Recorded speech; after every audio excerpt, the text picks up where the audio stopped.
Assalamualaikum warahmatullahi wabarakatuh. Perkenalkan nama saya Nafisa Putri Ramadhani dengan NIM 2021 011010 dari program studi akuntansi, mata kuliah Statistika Bisnis dengan dosen pengampu Bapak Dr. Ari Eksandi, SEMAKT. Saya akan memberikan video tutorial atau menjelaskan tentang uji instrumen. Sebelumnya, saya akan memperlihatkan terlebih dahulu tentang tabulasi datanya yang nanti akan kita masukkan dengan SPSS. Kali ini kita akan menggunakan SPSS ya teman-teman.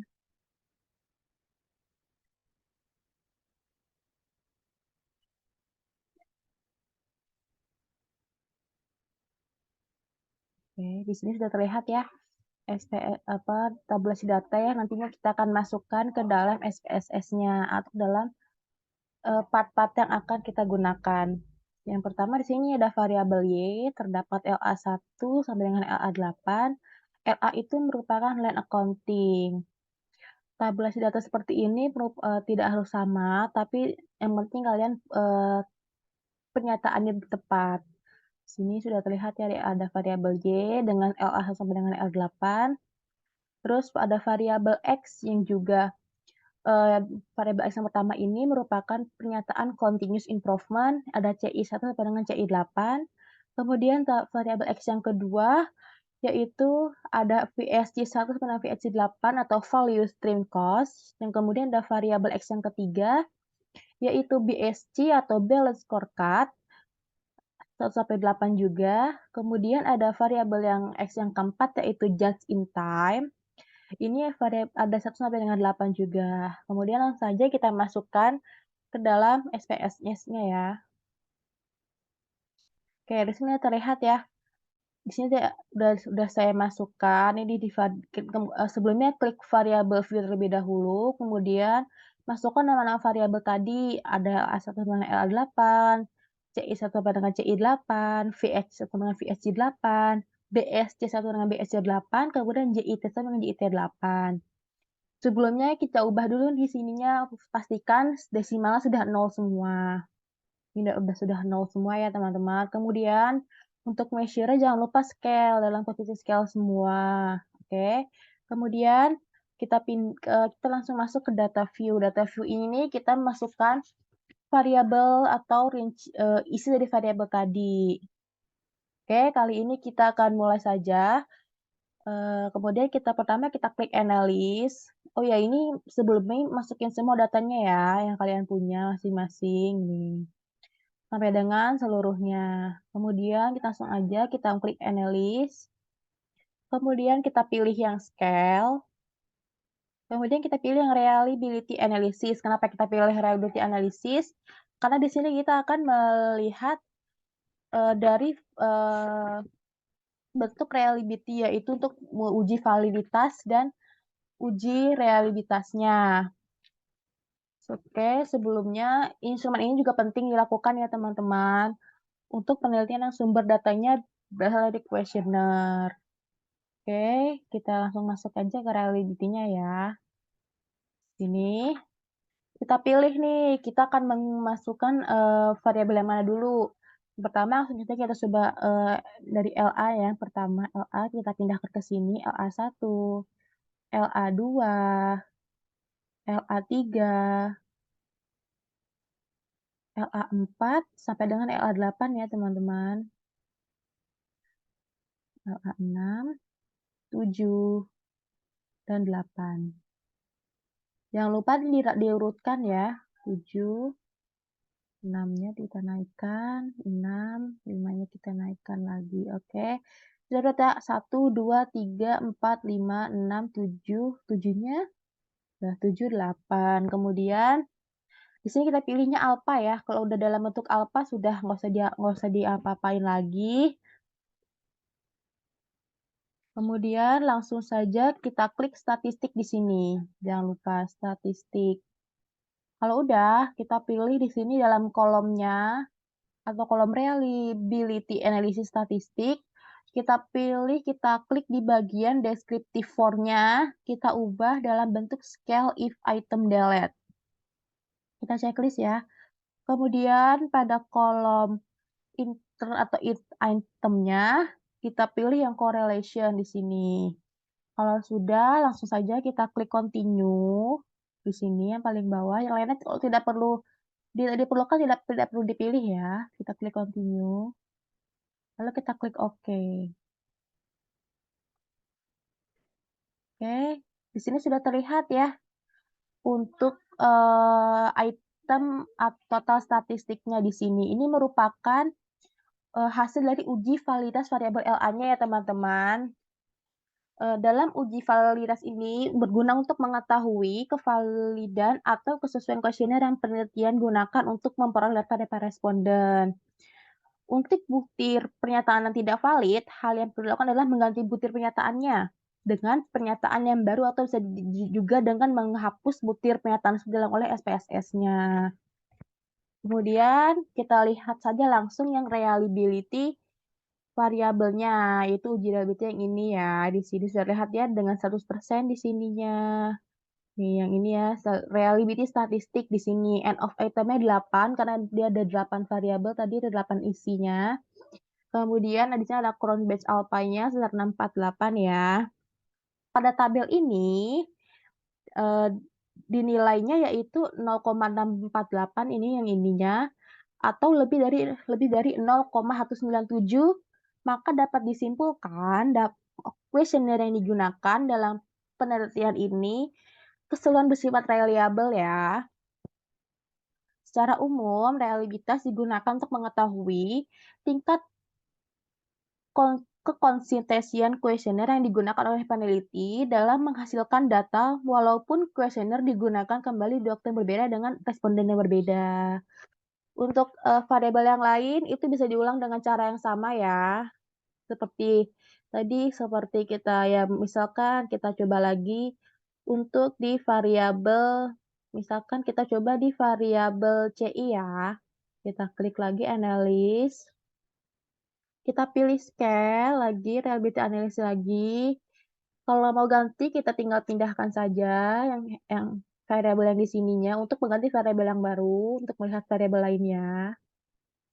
Kita pindahkan, oke. Karena kita mau lihat yang CI, kita klik CI di sini. Kita masukin semua yang bagian CI-nya. Oke, CI 4, 5, 6, 7, dan 8. Kita urutkan ya, kita pindahkan 4-nya di sini. Jangan lupa diurutin ya teman-teman, karena kalau itu nanti takutnya, tidak sesuai. Makanya kita pilih ke atas. Oke, sudah urut ya 1, 2, 3, 4, 5, 6, 7, dan 8. Oke. Kemudian kita klik statistik di sini. Oh ya, ini dalam model alpha ya, jangan lupa jangan diganti untuk model alphanya. Statistik kalau sudah sininya sudah tepat, tidak perlu diubah lagi ya, kita langsung klik continue.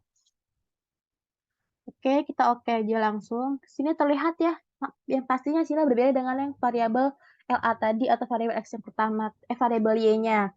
Ini kan variabel X pertama nih di sini, beda ya hasilnya dengan variabel yang Y tadi. Nih, di sini sudah terlihat ya hasilnya ya. Untuk end of item-nya juga 8 karena merupakan ini ada 8 isinya. Oke.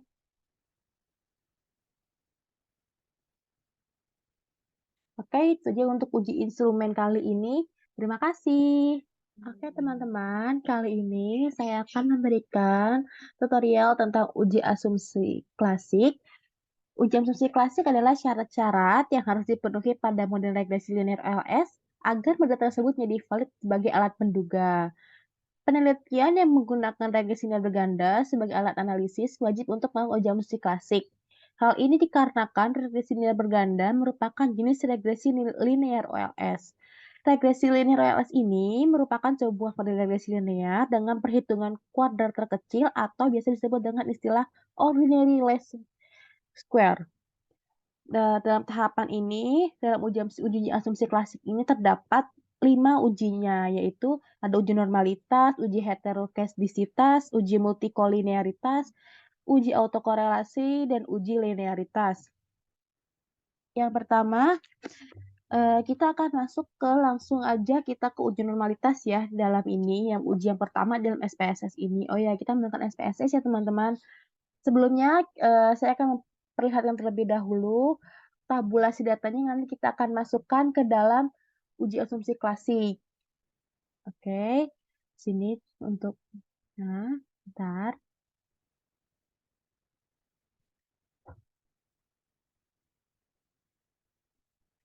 Oke, di sini. Ini ya, sudah terlihat untuk, tabulasi datanya nanti kita akan masukkan ke dalam SPSS-nya. Sini ada pertama ada variabel Y, variabel X1, X2, X3, dan yang X4. Oh, nanti yang dimasukin hanya hasil skor akhirnya saja ya, tidak perlu yang lain-lainnya. Untuk S4 nanti ini saja, untuk X3 juga yang skor akhirnya saja, dan begitupun yang variabel lainnya. Oke, langsung saja kita masuk ke dalam SPSS-nya ya. Di sini, pertama kita klik variabel V-nya terlebih dahulu, kemudian kita tulis, pada variabelnya, ada variabel Y, X1, X2, dan X3, X4. Ini tergantung keperluan kalian, terdapat beberapa variabel yang akan kalian masukkan. Jangan lupa untuk desimalnya dalam bentuk nol semua ya, kemudian untuk measure dalam bentuk scale. Langsung saja kita masuk ke data view. Di sini, langsung saja untuk uji normalitas adalah uji statistik yang digunakan untuk mengetahui bagaimana sebaran sebuah data. Tentu saja kita, di sini ada 2 uji di dalam uji normalitas ini dapat 2 uji, yaitu ada yang memakai uji grafik dan uji Kolmogorov-Smirnov. Yang pertama ada uji grafik ya. Langsung saja kita klik di sini, klik analis, kemudian kita pilih di sini klik regression, sini ya. Kemudian kita pilih linear. Sini sudah terlihat. Kemudian kita akan masukkan untuk variabel Y, kita pindah masukkan di dalam dependen karena variabel Y sendiri merupakan variabel dependen ya. Untuk X-nya kita masukin ke independen. Sini X1, X2, X3, dan X4 ya. Ini X4. Sudah urut ya 1, 2, 3, dan 4. Kemudian langsung saja kita klik plot di sini. Oke, plots. Kemudian untuk variabel Y-nya kita dengan kasih nama yaitu spreadsheet. Di sini kita pilih spreadsheet. Untuk variabel X-nya kita kasih nama dengan zprate. Sini oke. Kemudian kita checklist di bagian ininya untuk histogram karena kita merupakan grafik ya, dan normal probability plotnya. Kemudian langsung saja kita klik continue, langsung oke. Oke, di sini terlihat ya. Tunggu sebentar, sedang loading. Oke. Di sini kita lihat grafiknya di sini. Nah, dalam grafik ini dapat terkesimpulan bahwa data berdistribusi normal. Hal ini dapat dilihat dari grafik histogram memberikan pola distribusi yang melenceng ke kanan. Ya, di sini seperti bentuk lonceng. Ini ya teman-teman. Kemudian untuk grafik p-plotnya di sini ya di bawahnya yang ini. Yang ini berdasarkan grafik ini dapat ditarik kesimpulan juga bahwa ada data tersebut merupakan berdistribusi normal juga. Dilihat dari titik-titik yang pada grafik ini mengikuti dan mendekati garis diagonal nih, di sini ya garis diagonalnya. Di dalam uji normalitas dengan menggunakan grafik histogram dan grafik p-plot, dapat menyesatkan peneliti apabila kurang hati-hati dalam menafsirkan output grafik yang dihasilkan. Oleh karena itu, uji normalitas dengan menggunakan grafik perlu didukung dengan uji normalitas Kolmogorov-Smirnov nih, untuk lebih meyakinkan lagi kebenaran uji histogram dan uji grafik p-plotnya. Oke, yang kedua kita langsung masuk aja ke uji Kolmogorov-Smirnovnya ya. Oke. Kita balik dulu ke sini, kita tutup dulu. Nah, ini kita pilih ke sini dulu.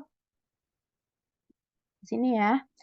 Kita klik untuk di bagian nih, kita klik dulu analis di sini, kemudian kita pilih regression, masih menggunakan data yang sama ya. Kemudian kita klik regression sudah, kemudian linear, teman-teman. Kemudian kita sini masih sama memasukkan dependennya dengan Y dan independennya yaitu variabel X-nya ya.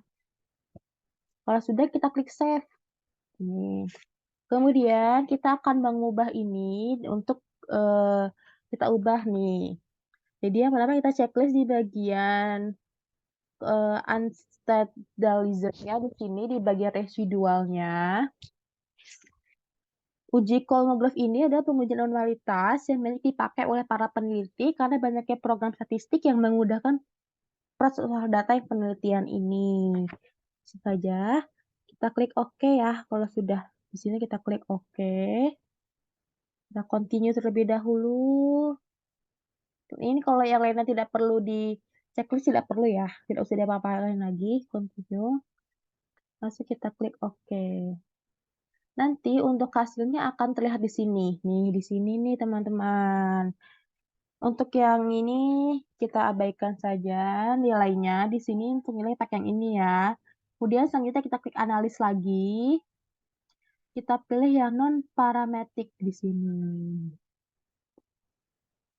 Ini ya. Kita pakai yang legacy dialog, kita klik dulu, kemudian kita pakai yang one sample KS. Ini. Oke, ini sudah muncul ya. Kemudian kita masukkan yang as standardized-nya ke dalam sini. Oke. Kalau udah, kita klik pada bagian distribusinya, kita klik dalam bentuk normal.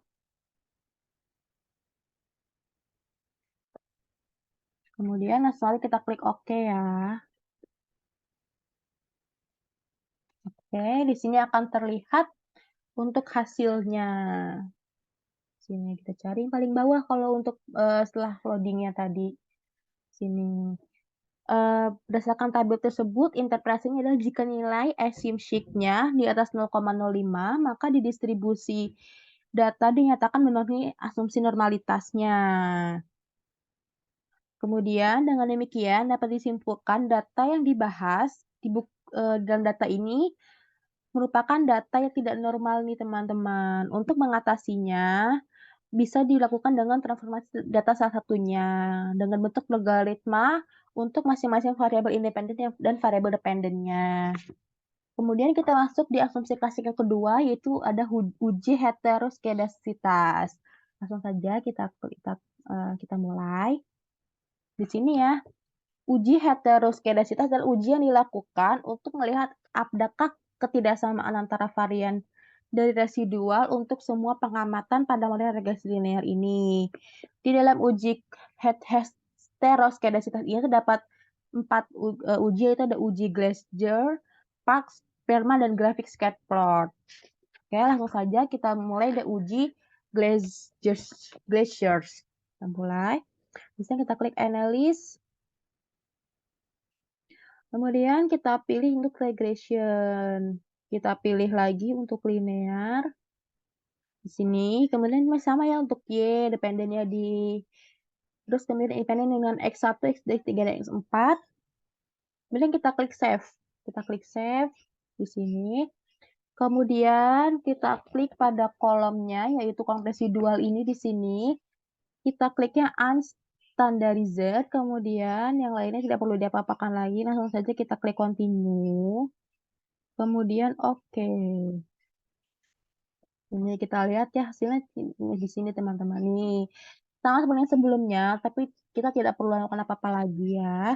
Ini kita langsung aja masuk ke bagian transform nih dengan menggunakan data res2 ini ya. Transform. Kemudian kita pilih yang compute variable, di sini transform compute variable. Nih. Kemudian di sini kita tulis dengan tulisan res2 sesuai judul tadi ya. Res2. Kemudian pada kolomnya ini kita ketik lagi di sini ABS underscore res dalam kurung res 1, res underscore 1. Udah ya, langsung kita klik oke.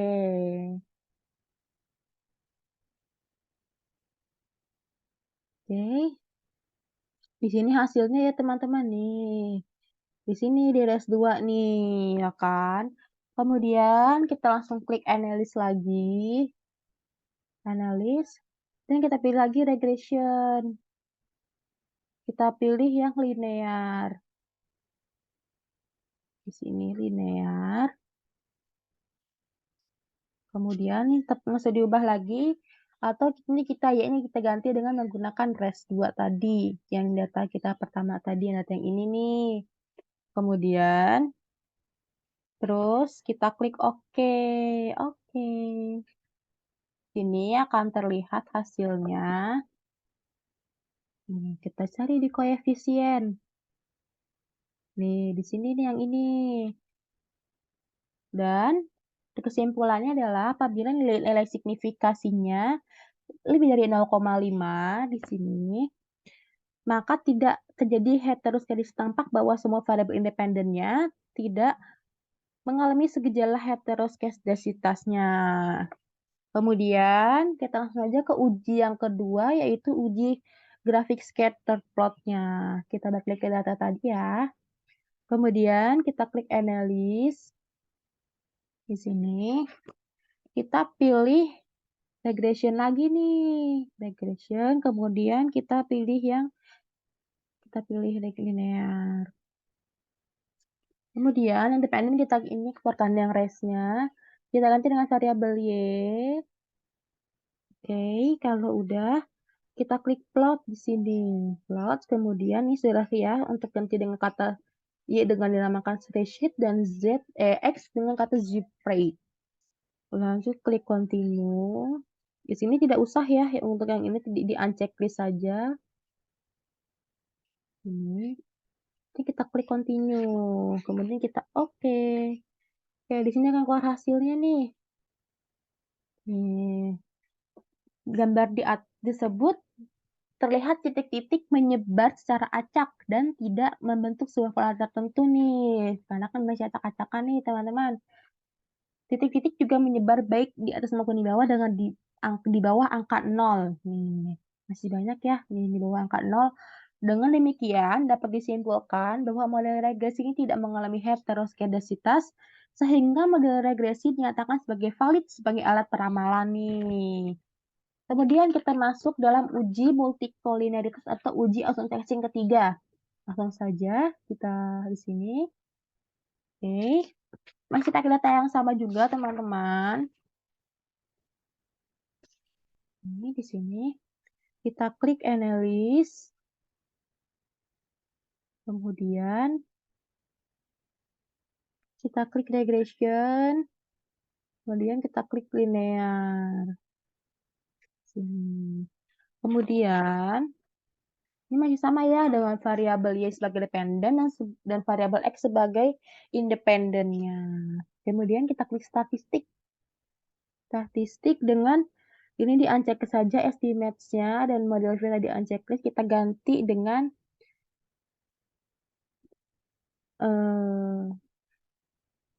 deskriptif dan culinary diagnosis di sini ya. Yang lainnya tidak perlu diganti, kita continue saja. Kemudian langsung saja kita klik oke. Di sini terlihat hasilnya ya. Untuk variabel Y-nya segini 1000, X1-nya 0,545, X2-nya 0,331, X3-nya 383, dan untuk X4-nya 285. Tabel tersebut tidak ada nilai dengan nilai koreksi yang lebih besar dari 0,8 ternyata. Maka dengan demikian dapat disimpulkan bahwa tidak terjadi multicollinearity antara variabel independen yang akan diteliti nih. Kemudian yang ini merupakan Pearson correlation-nya ya teman-teman yang ini. Kemudian kita lihat nih untuk VF tolerance-nya di bawah mana ya? kita cari dulu. VIF. Nih di sini untuk VIF dan toleransinya. Data tersebut kurang dari 10 dan nilai toleransinya lebih dari 0,01 teman-teman. Lebih dari 0 ya, dari 0,01 dan dapat disimpulkan bahwa tidak terdapat masalah pada bukti kolonialitasnya. Kemudian kita masuk ke dalam uji hipotesis, teman-teman. Hipotesis dapat didefinisikan sebagai pernyataan sementara namun dapat diuji. Langsung saja kita klik analysis. Kemudian kita klik regression. Di sini kita klik linear. Kemudian kita pilih di sini yang tetap Y dengan dependen dan X dengan variabel independennya. Kita klik OK di sini. Sini akan terlihat untuk itunya ya, hasilnya nanti. Bentar.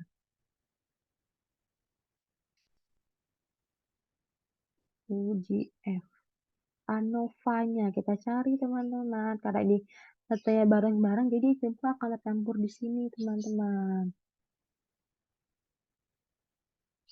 Nih datanya. Sudah terlihat ya.